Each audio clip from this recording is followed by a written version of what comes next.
Amen. Voilà, c'est une joie pour moi de pouvoir partager la parole de Dieu avec vous. Et une joie de se retrouver. Alléluia. Enfin, en tout cas, pour nous qui sommes, qui prêchons, c'est toujours bien d'avoir du monde en face. On entend des petits amen ou des grands amen. Et ça nous encourage, quand vous êtes d'accord, et ça nous encourage à prêcher. C'est encourageant. Toutefois, on salue aussi nos amis internautes, nos frères et sœurs qui suivent avec nous. Alléluia. Merci au groupe de louanges. J'aimerais rapidement qu'on ouvre la parole de Dieu parce que c'est une longue lecture. Comme ça fait longtemps qu'on ne s'est pas vu, on va faire une longue lecture de 25 versets. Ça va voir ? 25 versets, ça va. Voilà, ce n'est pas le psaume 119. On ne va pas lire tous les psaumes, mais on va lire le Nombre, chapitre 14. Nombre, chapitre 14.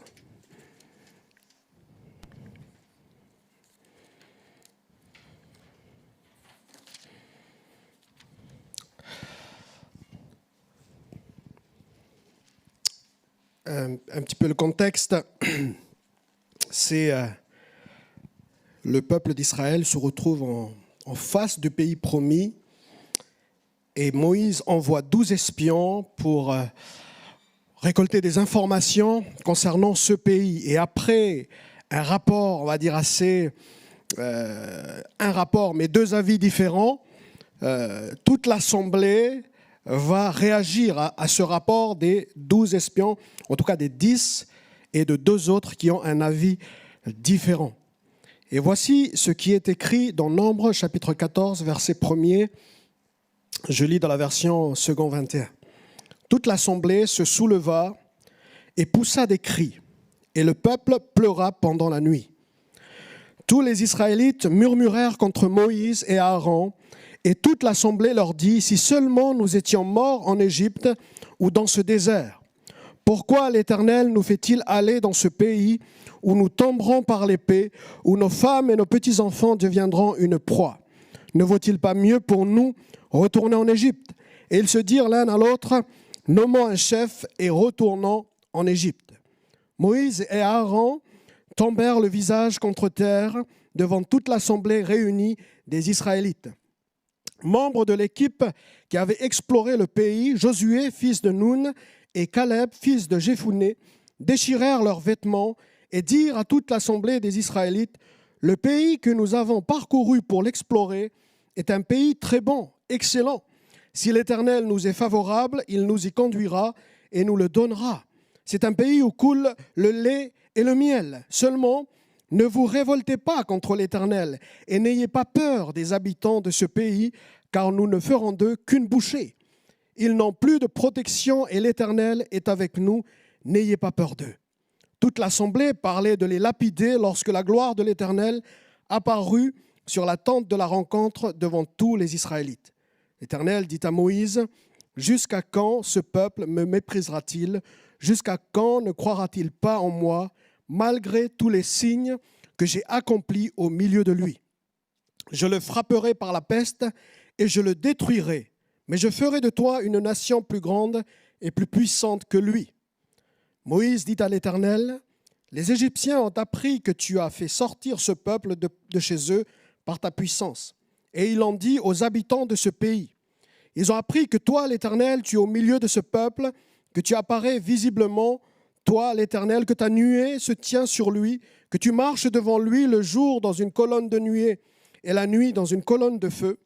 Si tu fais mourir ce peuple d'un seul coup, les nations qui ont entendu parler de toi diront, l'Éternel n'avait pas le pouvoir de conduire ce peuple dans le pays qu'il avait juré de lui donner. C'est pour cela qu'il a exterminé dans le désert. Maintenant, que la puissance du Seigneur se montre dans sa grandeur, conformément à ce que tu as déclaré.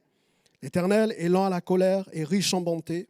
Il pardonne la faute et la révolte, mais il ne traite pas le coupable en innocent. Et il punit la faute des pères sur les enfants jusqu'à la 3e et la 4e génération. Pardonne la faute de ce peuple, conformément à la grandeur de ta bonté. tout comme tu lui as pardonné depuis l'Égypte jusqu'ici. L'Éternel dit, je pardonne, comme tu l'as demandé. Mais je suis vivant, et la gloire de l'Éternel remplira toute la terre. Ces hommes ont vu ma gloire et les signes que j'ai accomplis en Égypte, et dans le désert, ils m'ont provoqué déjà 10 fois et ne m'ont pas écouté. Aucun d'eux ne verra le pays que j'ai juré à leurs ancêtres de leur donner. Aucun de ceux qui m'ont méprisé le verra. Quant à mon serviteur Caleb, parce qu'il a été animé d'un autre esprit et qu'il a pleinement suivi ma voie, je le ferai entrer dans le pays où il est allé et sa descendance le possédera. Les Amalécites et les Cananéens habitent la vallée. Demain, tournez-vous et partez pour le désert dans la direction de la mer des roseaux. Amen. Alléluia. Voilà un constat assez dramatique. Dieu dit, voilà déjà 10 fois, il a compté, 10 fois qu'ils se sont plaints. On dirait que c'est la goutte d'eau qui a fait déborder le vase de la colère de Dieu. Et du coup, Dieu va condamner le peuple et ses 10 espions. Il va dire, voilà, je pardonne, je ne vais pas exterminer le peuple. Par contre, ils vont marcher, et si vous suivez les versets de ce chapitre, ils vont marcher 40 ans dans le désert, et cette génération-là va mourir dans le désert. Ce qui est assez terrible pour le peuple, parce que là, ils étaient devant le pays promis. Et au lieu d'entrer dans ce pays promis, face à un discours, et nous allons parler de cela ce matin, face à des paroles, ils ne sont pas entrés dans la promesse de Dieu. Ils ne sont pas entrés dans ce que Dieu a promis pour eux. Ces hommes-là, c'était incroyable. Par leur discours, non seulement ils ont fait, rater la promesse de Dieu au peuple, mais en plus, ils ont réussi, et c'est ça que je trouve assez dramatique, ils ont réussi par leur discours à faire dégoûter, pardonnez-moi l'expression, ce que Dieu a promis pour le peuple. À faire dégoûter le pays promis. Parce que dans le chapitre précédent, quand il parlait de leur rapport, Nombre chapitre 13, il est écrit qu'ils réussirent à décrier. Ils décrièrent le pays promis face au peuple. Ça veut dire qu'ils vont faire sortir, on va parler de cela, ils vont faire sortir la médisance face au pays promis. Voici les réactions du peuple, parmi d'autres réactions. Pourquoi l'Éternel nous fait-il entrer dans ce pays? C'est pour nous faire tomber. En fait, Dieu veut nous faire tomber dans ce pays-là. Nous aurions pu mourir dans le désert, ce qui serait mieux. Vaut mieux retourner en Égypte. Venez, votons pour un chef et on va retourner en Égypte. Moïse et Aaron vont prier, ils vont faire tomber leur face contre terre. Josué et Caleb vont déchirer leurs vêtements parce qu'ils parlaient même de lapider Moïse et Aaron. Une période assez critique de l'histoire d'Israël. Et juste une pensée que j'ai écrite quand j'ai médité sur ce passage. On peut arriver aux portes d'une promesse et ne pas entrer dans la promesse. Pour un rien. Parce qu'on a entendu un rien, un discours, une parole. On peut faire chavirer tout un plan de Dieu programmé pour nous parce qu'on n'a pas su être vigilant, alors qu'on était aux portes. Si je peux m'exprimer autrement, on peut ne pas recevoir une bénédiction, parce que le pays promis, c'est quand même le pays où coule le lait et le miel, une riche bénédiction, alors que la bénédiction est juste aux portes, mais faute d'avoir écouté ce qu'il ne fallait pas écouter ou d'avoir vu ce qu'il ne fallait pas voir, on a raté la promesse. On a raté la bénédiction. La marche avec Dieu, c'est une marche qui peut être difficile, mais où il faut tenir jusqu'au bout. Parce que c'est souvent la persévérance qui paye. C'est souvent la persévérance qui paye dans les promesses que Dieu nous envoie, dans les bénédictions. Face à un discours décourageant, et je ne vais pas vous relire le rapport décourageant, je vais juste lire quelques versets de ce rapport des espions. Nombre chapitre 13, juste pour nous aider à comprendre pourquoi ce peuple a raté la promesse. Voici ce qu'ils racontèrent à Moïse, verset 27, Nombre 13, 27. Nous sommes allés dans le pays où tu nous as envoyés. À la vérité, c'est un pays où coule le lait et le miel. Il y a des bonnes choses. En voici les fruits. Mais le peuple qui habite ce pays est puissant. Les villes sont fortifiées, très grandes. Nous y avons vu des enfants d'Anak. Les Amalécites habitent la contrée du Midi. Les Étiens, les Jébusiens et les Amoréens habitent la montagne. Et les Cananéens habitent près de la mer et le long du Jourdain. Caleb, verset 30, fit taire le peuple qui murmurait contre Moïse. Il dit, montons, emparons-nous du pays, nous y serons vainqueurs. Mais les hommes qui étaient allés avec lui dirent, nous ne pouvons pas monter contre ce peuple, car il est plus fort que nous. Ils décrièrent, voilà le mot que je soulignais tout à l'heure, ils décrièrent devant les enfants d'Israël le pays qu'ils avaient exploré. Ils dirent, le pays que nous avons parcouru pour l'explorer est un pays qui dévore ses habitants. Tous ceux que nous y avons vus sont des hommes d'une haute taille. Et nous y avons vu des géants, de la race des géants. Nous étions à nos yeux et aux leurs comme des sauterelles. Ce matin, on va parler de certaines choses qui font que nous pouvons rater les promesses de Dieu. Ceci étant dit, Caleb a eu un esprit différent. Ce que Dieu a vu chez Caleb, c'est ce qu'on aimerait voir au milieu de nous, un esprit différent que l'esprit, que ce soit du monde ou l'esprit de la multitude. Un esprit différent va engendrer un regard différent qui va engendrer un discours différent. Nos paroles vont faire la différence, non pas parce qu'on va enjoliver les choses, non, parce que nous avons un cœur et un esprit différents. Et du coup, un regard différent sur certaines situations. Ils ont vu les mêmes choses. Les 10 ont vu les mêmes choses que Caleb. Mais ils n'avaient pas le même regard. Ils en ont tiré une conclusion différente. Nous allons parler de Caleb qui a eu un avis différent de ce rapport. Parler d'un état d'esprit qu'il nous faut avoir dans ces derniers temps. Dans ces derniers temps, je plaide pour que nos esprits, nos regards, non seulement soient différents que le regard de ceux qui sont sans espérance et sans Dieu, mais qu'en plus, nos paroles dans ces derniers temps soient différentes pour encourager, pour donner de l'avenir, pour donner de l'espérance à ceux qui nous entendent et ceux qui nous entourent. Caleb était animé de cet esprit-là. Il n'a pas été écouté, certes, mais lui, il est entré dans le pays promis. Que les autres sont morts dans le désert. Les conséquences sont parfois très graves quand on n'est pas animé de l'esprit de Caleb. Alors mon premier point, c'est d'abord ces 10 jeunes pleins de talent, mais qui avaient un pessimisme, ce que j'ai appelé un pessimisme décourageant. C'est peut-être 2 mots qui veulent dire la même chose. Un pessimisme décourageant. Ces 10 jeunes, pleins de talent, très charismatiques certainement, ont vu les mêmes choses que Josué et Caleb, mais ont donné des conclusions différentes. Oui, c'est un pays où coule le lait et le miel, mais il y a des géants. Mais ils sont plus forts que nous. Alors que Caleb va prendre la parole pour dire, mais non, on va y aller, on va être vainqueurs. Le texte ne le dit pas, mais on dirait qu'ils ont coupé la parole à Caleb pour dire, mais non, c'est un pays qui dévore les habitants. Ils exagèrent un peu. Vous savez qu'on a parfois certaines lunettes, eh bien, il y a la réalité et il y a la réalité exagérée.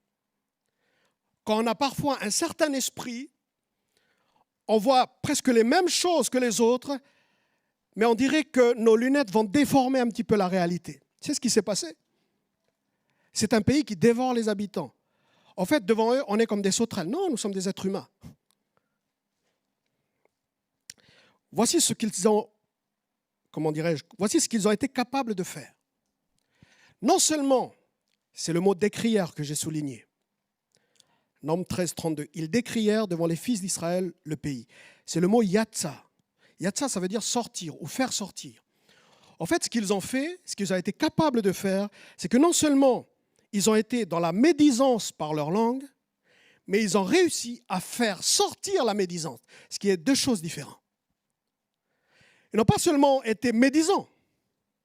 D'ailleurs, si on regarde bien la forme de leur discours, ce n'est pas tellement de la médisance. Mais par leur discours, ils ont réussi à faire sortir la médisance des autres bouches. Et ça, c'est ce que la langue est capable de faire. Et j'aimerais m'arrêter là-dessus, vraiment, parce que l'apôtre Jacques l'a dit, des méfaits de la langue. L'apôtre Jacques l'a écrit tout un paragraphe dans le Nouveau Testament pour parler de cela. Ce n'est pas mon sujet, mais j'aimerais qu'on ouvre cette petite parenthèse parce que c'est par leur discours que certaines promesses ont été avortées.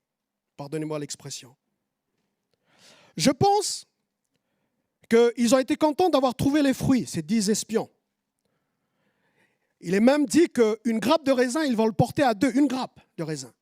Le pays était bon. Mais dès qu'ils ont vu les géants, ils se sont dit, découragés, ils se sont dit, c'est pas la peine. Et du coup, un esprit et un état d'esprit s'est installé dans leur cœur. Voici ce qu'ils vont faire. Ils ne se sont pas dit, non, on ne peut pas les battre, ces géants-là. Ils ne se sont pas dit ça.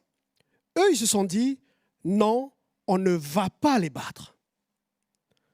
Ça veut dire que c'est déjà une idée arrêtée. C'est déjà un avis tranché. Ils ne se sont même pas posé la question s'ils peuvent les battre. Non, ils ont dit, on ne va jamais les battre et on n'ira pas au combat. Du coup, eux, ils savent que leur seule parole ne va pas influencer Moïse et Aaron. Par contre, s'ils réussissent à gagner tout le peuple, là, ils peuvent faire pencher la balance. Et c'est ce qu'ils vont faire. La preuve, c'est qu'ils ont coupé la parole à Caleb en disant c'est un pays qui dévore les habitants face à ces hommes. Nous sommes comme des sauterelles. Les 10 ne pouvaient pas convaincre Moïse à eux tout seuls. Par contre, tout le peuple, ils vont réussir à l'amener. C'est ce qu'ils ont réussi à faire sortir la médisance d'autres bouches. Je ne sais pas si vous êtes d'accord avec moi, mais dans des temps difficiles, dans des temps d'épreuve, un discours décourageant est toujours plus attrayant qu'un discours encourageant. Dans les temps difficiles, le discours décourageant paraît plus réaliste que le discours optimiste et encourageant. Mais ils ne réalisaient pas que leur discours va leur coûter très cher. Non, ce n'est pas eux qui sont partis dans le désert, mourir dans le désert pendant 40 ans. Non, eux, ils ont été foudroyés sur place. Pourquoi ? Parce que nos paroles, frères et sœurs, nos paroles ont un impact. Et Dieu regarde ça. C'est Jésus qui dit, Matthieu chapitre 12, « Par tes paroles, tu seras justifié, par tes paroles, tu seras condamné. » Nos paroles ont un impact. Nos paroles ont une influence, surtout quand c'est une parole dite en public. Surtout quand c'est une parole dite devant une foule. Parce que non seulement on peut médire, mais on peut faire sortir de la médisance. Et ça, c'est plus grave. Et c'est ce qu'ils ont réussi à faire. Je ne sais pas si vous vous rappelez de la foule devant Pilate qui a demandé Barabbas plutôt que Jésus. C'est la même foule qui criait Hosanna quelques jours avant. Hosanna, fils du Dieu très haut, etc. Et quelques jours après, ils vont demander un brigand plutôt qu'un homme innocent, qu'un juste qui fait le bien. Pourquoi ? C'est juste l'effet de la foule. La foule est versatile. La foule peut changer d'un jour ou l'autre. Les avis de la foule peuvent changer de l'est à l'ouest, si je peux me permettre cette expression-là. C'est l'effet de masse. Et du coup, c'est pour ça qu'il faut être vigilant dans des paroles publiques. C'est pour ça que les apôtres vont dire que ceux qui prêchent la parole, ceux qui enseignent, vont être jugés plus sévèrement. Parce qu'ils peuvent faire sortir de la bouche des autres quelque chose, influencer. Même une foule de gens instruits. Moi, j'ai été frappé, par exemple, d'une manifestation de gens instruits, de ceux qui ont un métier instruit, des avocats, des magistrats et tout cela. Et je les considère comme des gens instruits, bien d'autres métiers aussi, mais ceux-là particulièrement. Et j'ai été frappé de ce que, même dans une foule comme celle-là, eh bien, ça peut basculer. Pourquoi? Parce que c'est l'effet de foule qui fait ça. Par certains avis tranchés dans la foule, par certaines paroles qui peuvent être communiquées, la foule peut basculer, permettez-moi cette expression, dans le côté obscur de la force. Mais c'est l'effet de foule. Alors vous allez me dire, pasteur, mais moi je n'aurai pas de foule en face de moi. Certainement. Mais certains d'entre vous sont comme moi, vous avez des réseaux sociaux. Vous n'avez pas toujours des foules devant vous, mais il y a des gens qui vous écoutent. Il y a des gens qui vous regardent. Il y a des gens qui vous observent. Il y a des gens qui voient vos faits et gestes. Et cette chose-là est amplifiée par les réseaux sociaux. Du coup, faisons attention, non seulement à ne pas médire, mais à ne pas faire sortir la médisance. Qu'est-ce qui s'est passé? Ils n'ont pas seulement réussi à faire sortir la médisance, mais à faire dégoûter les promesses de Dieu pour le peuple. Souvent, ces discours-là paraissent innocents, très subtils. Parce qu'eux, ils ne vont pas être médisants. C'est des discours qui paraissent innocents. C'est vrai que le fond est pessimiste. Je disais tout à l'heure que le discours pessimiste est plus attrayant, donc ça va engendrer beaucoup plus d'adhérents. Mais le résultat est dramatique. Enfin, le discours pessimiste, pourquoi il est attrayant? Parce qu'il ne coûte rien à ceux qui l'entendent. Aller combattre les géants? Non, sans façon.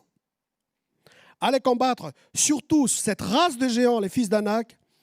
Pas pour moi. Appelle les autres, pasteur. Appelle les autres, mais pas moi. En fait, le discours pessimiste paraît réaliste parce qu'en fait, il reste dans le statu quo. On ne va pas bouger les choses. On ne veut pas changer.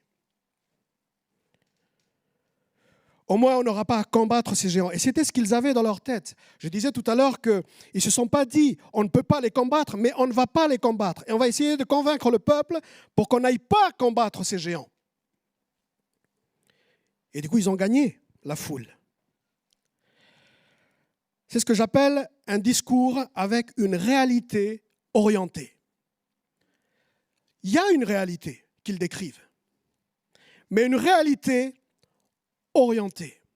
Une réalité avec un problème et non pas avec une opportunité. Parce qu'on ne veut pas changer. Ça va vous coûter. Si on va vous demander d'être optimiste, ça va vous coûter quelque chose.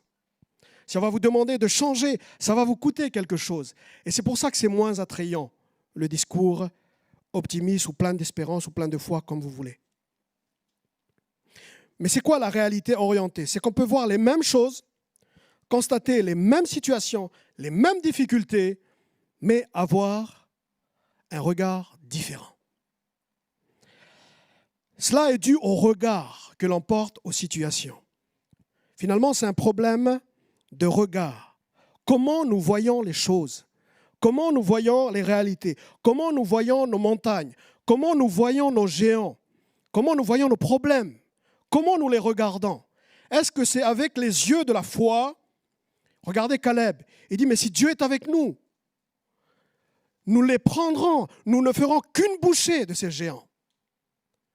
C'est finalement un problème de regard, et on va voir à la fin que c'est finalement un problème d'état d'esprit.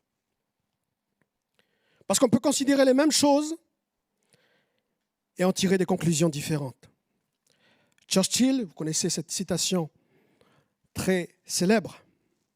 Churchill disait, un homme qui a marqué l'histoire de la Seconde Guerre mondiale quand même, il disait, un pessimiste voit la difficulté dans chaque opportunité, un optimiste voit l'opportunité dans chaque difficulté.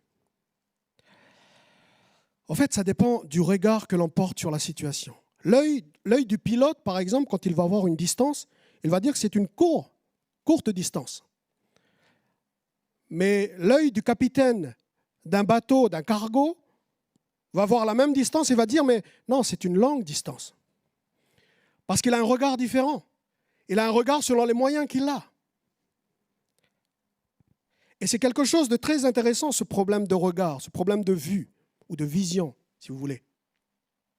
David, par exemple, le peuple, il va voir Goliath comme un géant. David disait, moi je vais couper sa tête. Vous voyez, c'est juste un problème de regard et on va voir que c'est juste un problème de cœur, d'état d'esprit.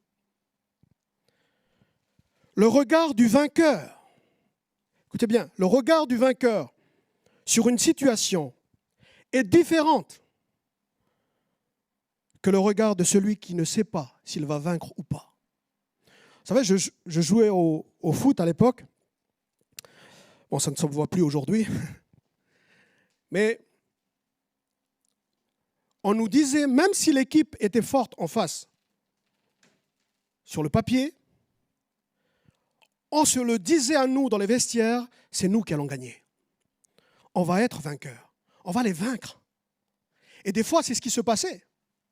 Même si l'équipe était plus forte en face de nous. Parce que c'est un problème de regard, de vision. Quand vous allez en guerre, mieux vaut avoir l'assurance de gagner. Caleb avait un regard différent. Pourquoi? Non pas parce qu'il se croyait plus fort, et on va le voir après, mais parce qu'il savait que Dieu était avec lui et que Dieu fait ce qu'il dit. Dieu était avec le peuple d'Israël. Moi, je vais vous donner 2 versets qui montrent que nous sommes vainqueurs, frères et sœurs. Peut-être que c'est bon de se le rappeler, nous sommes plus que vainqueurs. Romains 8, verset 37. Dans toutes ces choses, nous sommes plus que vainqueurs par celui qui nous a aimés. Face à nos géants, face à certains péchés tenaces, face à l'esprit du monde, nous sommes plus que vainqueurs. 1 Jean chapitre 5, verset 4. Tout ce qui est né de Dieu triomphe du monde. Et voici la victoire qui triomphe du monde, c'est notre foi. C'est ma foi. C'est ta foi, mon frère, ma sœur. Du coup, nous partons déjà au monde, nous partons déjà avec ce regard-là. Ce regard qui nous est donné par la parole de Dieu. Moi, quand je vais voir certaines situations, moi, quand je vais combattre contre certains péchés, moi, je ne vais pas combattre avec mes propres forces, mais moi, je vais partir avec ces versets-là. Je suis plus qu'un vainqueur par celui qui m'a aimé. La victoire qui triomphe du monde, c'est ma foi. Je place ma confiance en toi. L'apôtre Paul disait, je sais en qui j'ai cru. Et du coup, je pars face à ces situations-là, fort de ce regard-là, fort de ces lunettes de la foi. Un chrétien qui est sûr de la victoire combattra différemment qu'un chrétien qui voit le péché comme un géant et lui comme une sauterelle. Pour la conversion de sa famille, un chrétien qui est sûr de la victoire intercédera différemment qu'un chrétien qui ne sait pas si sa famille sera sauvée. Un chrétien qui a l'assurance de son salut marchera, vivra différemment qu'un chrétien qui ne sait pas s'il va être sauvé ou pas. Ça va se voir et ça va s'entendre. Parce que tout est une question de regard sur les situations, sur mon cœur, sur la vie en général, sur le monde. Avec quel regard nous voyons les choses? Souvent, nous voyons pas souvent, toujours nous voyons les mêmes choses que ceux du monde. Nous vivons les mêmes épreuves. Nous sommes dans la même crise sanitaire. Nous vivons les mêmes choses que ceux du monde. Caleb a vu les mêmes choses, les mêmes géants que ces 10 autres espions. Nous constatons les mêmes réalités, nous vivons les mêmes épreuves, les mêmes crises, mais nous avons un regard différent. Parce que nous avons un esprit différent en nous. Nous avons un regard différent parce que nous avons un regard plein d'espérance et de victoire. Comment vois-tu les choses, mon frère? Comment vois-tu les choses, ma sœur? Avec quelles lunettes les vois-tu? Et du coup, si tu as le même regard que ceux de tes collègues, tu vas avoir les mêmes discours que ceux de tes collègues. Si tu as les mêmes regards que nos concitoyens, la plupart de nos concitoyens dans ce pays sur la crise, eh bien, tu vas avoir les mêmes discours que la plupart des concitoyens de ce pays face à la crise. En revanche, si tu puises tes regards juste sur les 2 versets que j'ai donnés, allez, parmi les quantités de versets qu'on a donnés, ayant les regards fixés sur Jésus, alors nous aurons un regard différent et un discours différent. Nous avons reçu un esprit totalement, radicalement différent de l'esprit du monde. La Bible dit que l'esprit qui est en vous est plus fort que l'esprit qui est dans le monde. Amen. Alors c'est vrai que c'est difficile de résister face à cette vague, cet esprit du monde, cet esprit, j'ai envie de dire, qui était là parmi les 10 espions et qui était là dans le peuple, qui a réussi à émerger du peuple, un esprit négatif, un esprit de peur face aux géants. Mais voici que Caleb résiste. Il a vu la même réalité, mais avec une solution. Une réalité avec la conviction que non seulement Dieu est avec nous, mais ce que Dieu dit, il l'accomplit. La preuve, c'est que 40 ans plus tard, après avoir fait tout le tour du désert avec le peuple, il est revenu et il a dit cela. Il a dit ça à Josué. Il a dit, mais ce que Dieu a promis à Moïse de me le donner, eh bien, je le crois encore, c'est pour moi. Fort de ces promesses-là, nous pouvons voir les choses différemment. Sur la situation du monde, Dieu a une issue, Dieu a une solution. Caleb va entrer dans le pays promis. Caleb était réaliste. Il ne s'agit pas d'avoir les yeux constamment rivés au ciel sans être réaliste sur le monde qui nous entoure. Non, je disais tout à l'heure que nous vivons presque les mêmes épreuves et la même situation que le monde. Caleb était réaliste.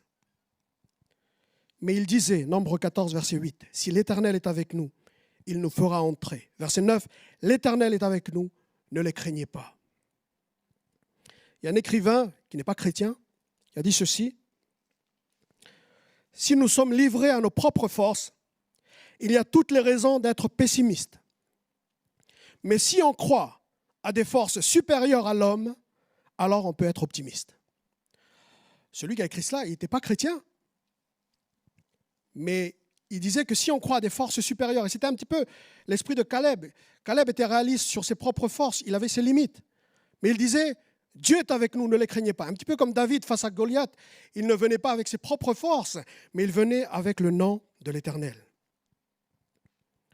Alors est-ce que les chrétiens doivent avoir le même regard sur la situation que le monde? Non. Du coup, est-ce qu'ils doivent s'inquiéter? Non. Je peux vous ressortir les versets, les paroles de Jésus. Est-ce qu'ils doivent avoir peur? Non. Non pas parce que nous sommes forts, mais parce que Dieu est avec nous et ce que Dieu dit, il accomplit. Voilà une différence radicale avec l'esprit du monde. Sur un autre plan, on pourrait parler de l'esprit du monde, le monde qui court vers l'égoïsme, l'immoralité, la cupidité. Le chrétien a un autre esprit, un esprit différent, celui du partage, de la compassion et de la marche vers la sainteté.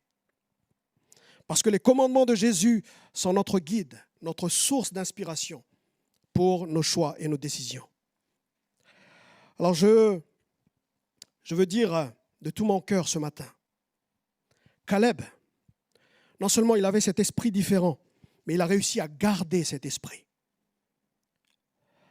Je disais que la sanction de Dieu sur le peuple qui n'a pas voulu entrer dans le pays promis, c'est qu'ils vont marcher 40 ans dans le désert.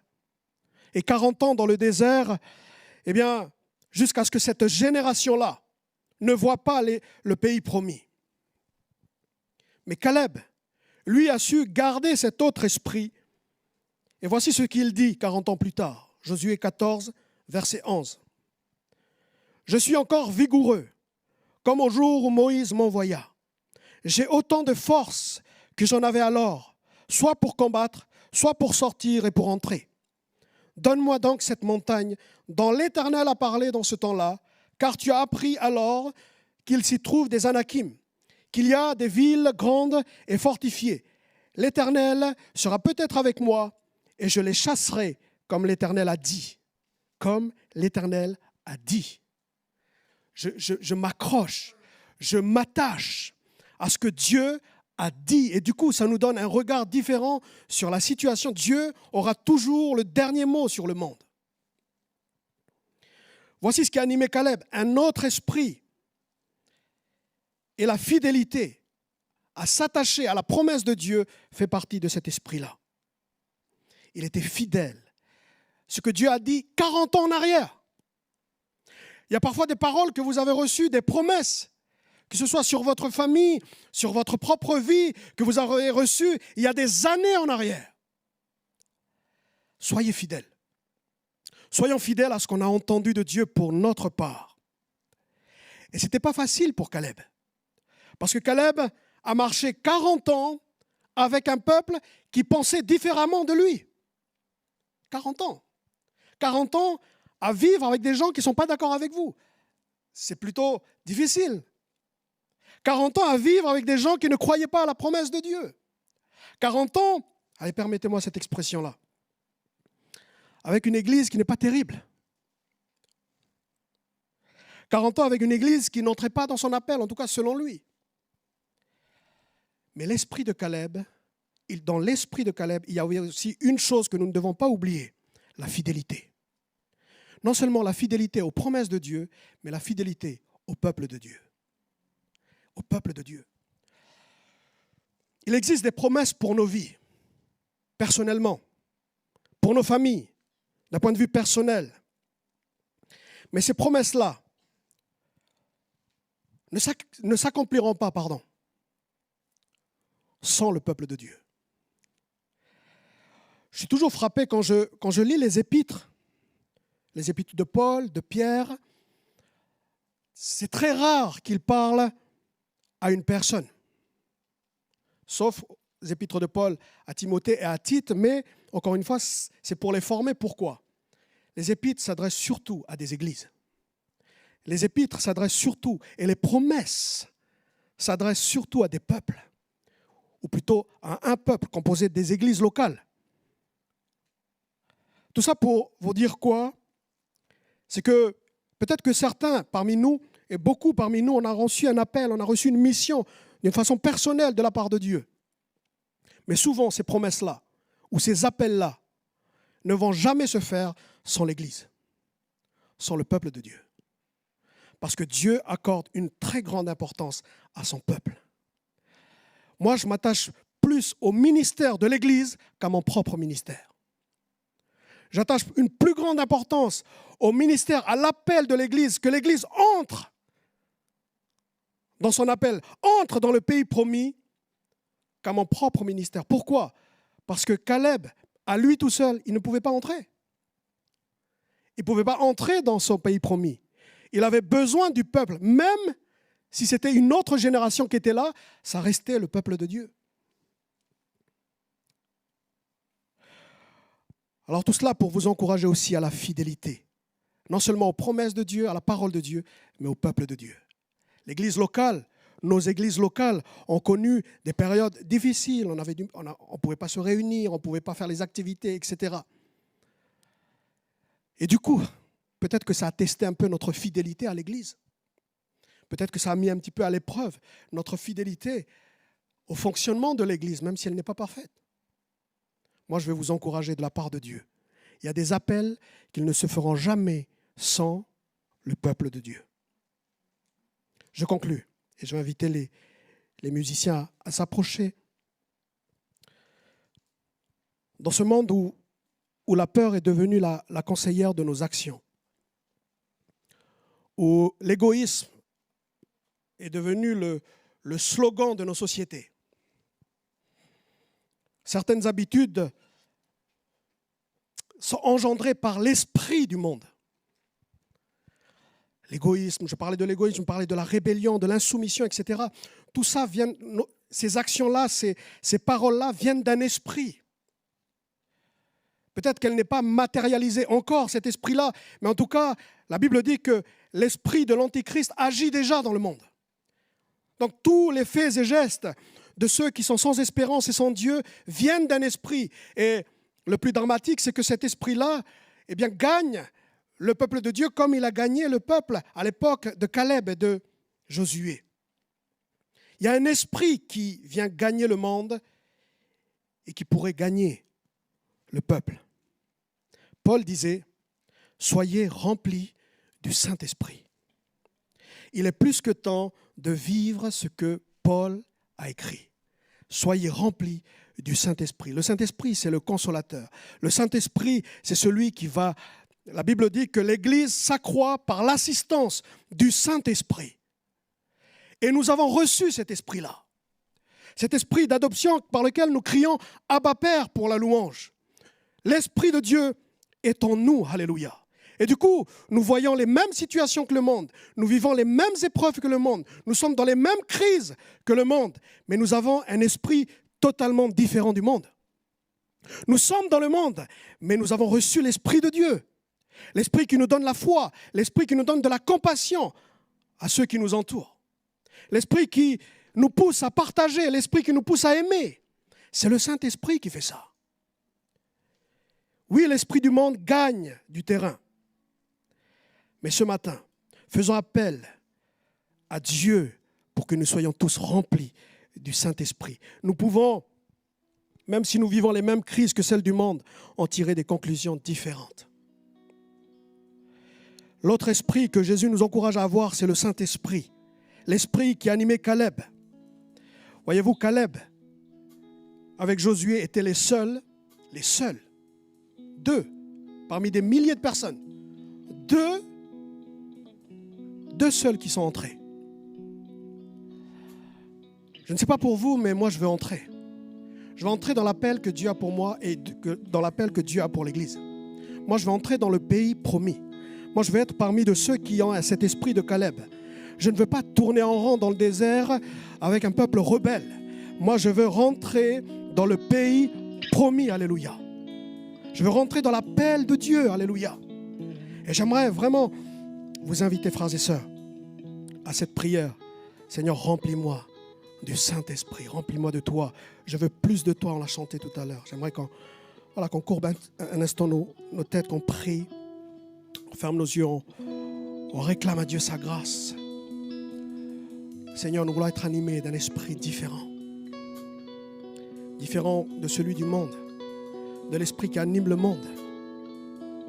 Seigneur, je prie pour mes frères et sœurs qui sont là ce matin, qui sont derrière leurs écrans, alors qu'un esprit est venu gagner leur cœur peut-être. Et je voudrais peut-être parler à quelqu'un ce matin où un esprit est venu gagner ton cœur, un esprit de découragement. Tu as entendu des discours comme celle de ces 10 espions qui ont réussi à te décourager. J'aimerais t'interpeller à prendre le flambeau de Caleb, à être animé de nouveau de cet esprit différent. Sois encouragé.